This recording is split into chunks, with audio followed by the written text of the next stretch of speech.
Chapter 5.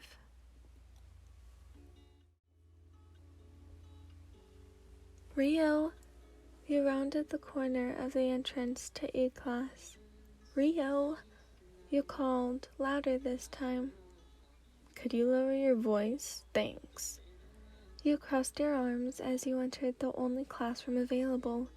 Akabane was sitting on top of the teacher's desk. Your arms stayed crossed as your eyes narrowed. His lazy smile, paired with his lazy form, one leg on the desk, the other hanging, and a pencil spinning in his hand, made him look annoyingly arrogant, but you expected no less. Akabane's eyes lifted to meet yours. His smile grew, as did your frown. Where is she? As you can see. He gestured to the empty classroom. Not here. You ignored the urge to roll your eyes and stalked forwards, arms coming down to your side. Where's everyone else? It was pure curiosity, but also filler words. Rio said she'd meet you after school, so you'd tried to get out as early as possible. There's no way everyone could have already left. Rio, well, she still had to be here. Somewhere. Gone. His dry responses were killing you. His entire personality was being a psychopath.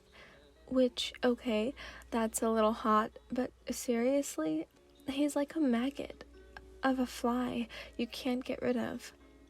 You paced the classroom, walking up and down the aisles of the desks. Why are you still here?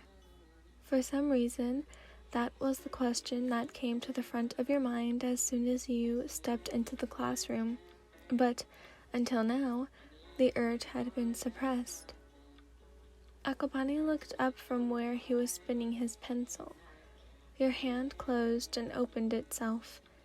This morning, you had lost one of your favorite pencils.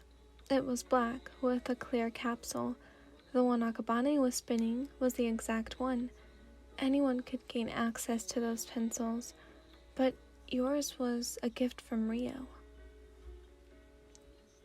Well, you came to a stop, tapping your foot on the wooden floor. The thudding of your foot made you all the more impatient. Akabane nodded his head. Well, kind of. It jerked.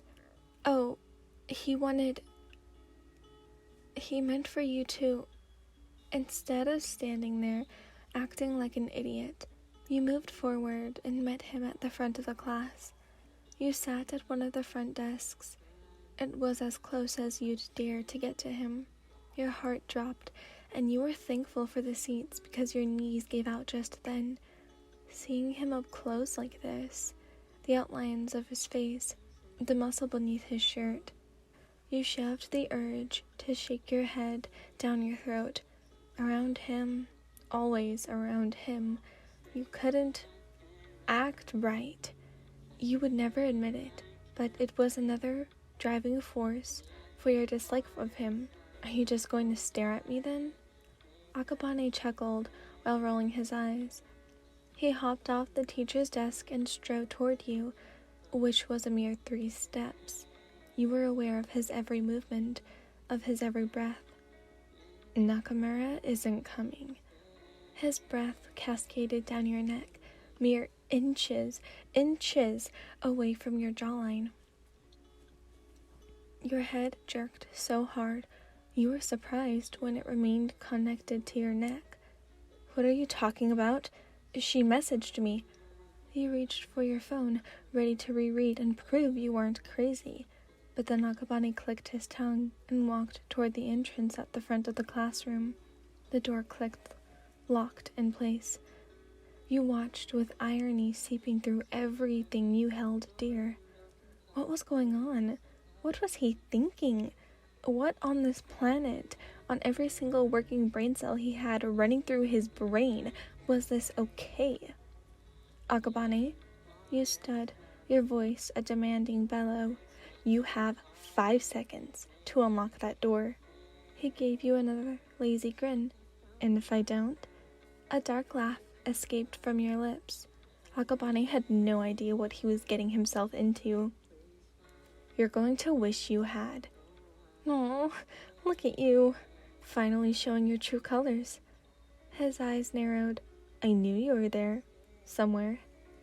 You walked toward him, meeting him in the middle of an aisle. He looked down at you, barely. "I mean it, Akabane." He sighed, as if locking you in this classroom with himself was an everyday and eventful task. He crossed his arms and made to walk around you, back toward the teacher's desk, but you went for his wrist. Just as you were about to make contact, his arm lifted and swung around your shoulders, pulling you into him from behind. His eyes looked at you, not like the other times.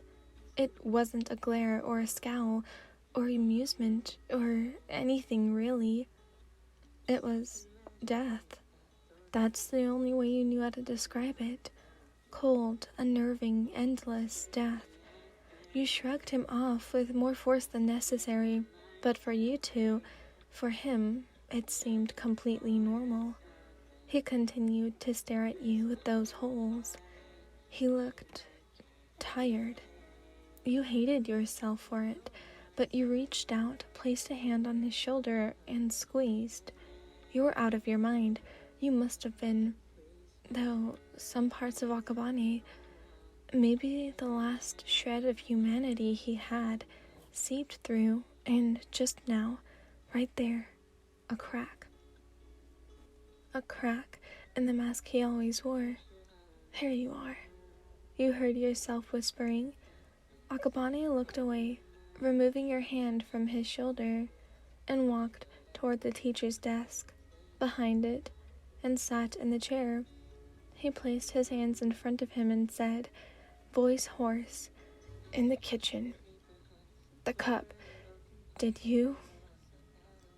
He gulped, avoiding your eyes again. "You saw it, right?" You almost sagged with relief. This was about that oddity you'd seen? "Yeah, I saw the cup. I'm sorry if I messed up whatever it was." You looked up, finding the will to breathe again. "Don't ever touch it again. Don't even look at the cabinet that contains it." And he was back, the self-centered, wannabe, charismatic, arrogant ass.